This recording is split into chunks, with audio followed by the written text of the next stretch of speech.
BC SC ST అలాగే ధర్మ Samaj party మరియు వివిధ సంఘాల నాయకులకి అలాగే ఈ కార్యక్రమాన్ని ప్రపంచానికి తెలియజేయడానికి ఇచ్చేసినటువంటి ప్రింట్ అండ్ ఎలక్ట్రానిక్ మీడియా మిత్రులకి నమస్కారం. గత వారం 10 రోజుల నుంచి ఖమ్మం జిల్లా వెలుమెట్ల గ్రామంలో ఉన్నటువంటి భూదాన్ భూముల్లో నివసిస్తున్న 100 కుటుంబాలని ఈ గవర్నమెంట్ అన్యాయంగా బుల్డోజర్తో కూలగొట్టడం జరిగింది. అసలు ఈ భూదాన్ భూములు అంటే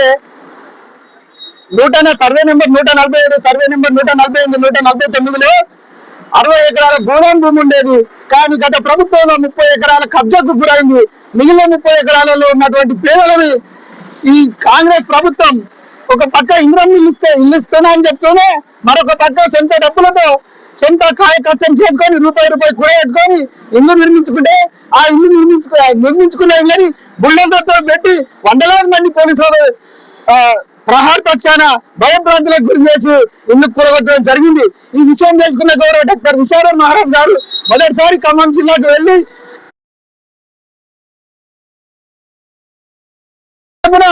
ఆ జిల్లా కలెక్టర్ భారత రాజ్యాంగానికి అధిపతి కాబట్టి భారత రాజ్యాంగం ద్వారా మీరు కలెక్టర్ పదవి ఉన్నది. ఈ జిల్లాలో ఉన్నటువంటి ప్రతి మనిషిని మీరు కాపాడాలి కాబట్టి అక్కడ 100 కుటుంబాలను రోడ్డు మీద వేసింది ప్రభుత్వం.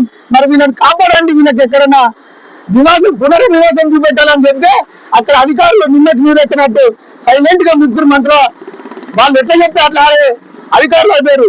అందుకని మళ్ళీ 2వ దఫ 9వ తారీఖు నాడు శాంతియుతంగా వేలాది మందితోటి అంబేద్కర్ చౌరస్తాలో నిరసన ధర్నాకు తింటే అక్రమ అరెస్ట్ చేశారు. తదనంతరం మళ్ళీ ఆ బాధితుల గోడును చూసి వారి దుఃఖాన్ని చూసి తట్టుకోలేక అక్కడే అంబేద్కర్ భవన్ లో శాంతియుత నిరాహార దీక్ష చేపడితే 100,000 మంది పోలీసుల ద్వారా ఈ రోజు ఉదయం 5:30కి అరెస్ట్ అంటే దాన్ని అరెస్ట్ అన్నారు, దాన్ని కిడ్నాప్ చేయడం అంటారు తెలంగాణ భాషలో.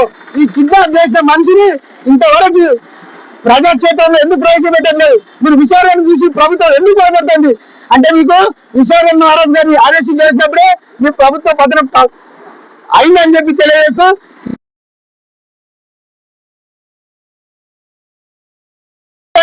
బీసీ ఎస్సీ ఎస్టీ ధర్మ సమాజ్ పార్టీ మరియు కలిసి వచ్చి అన్ని సంఘాలను కలుపుకొని పెద్ద ఎత్తున ఉద్యోగిస్తాను తెలియజేస్తూ ఈ అవకాశంతో మీ అందరికీ ధన్యవాదాలు.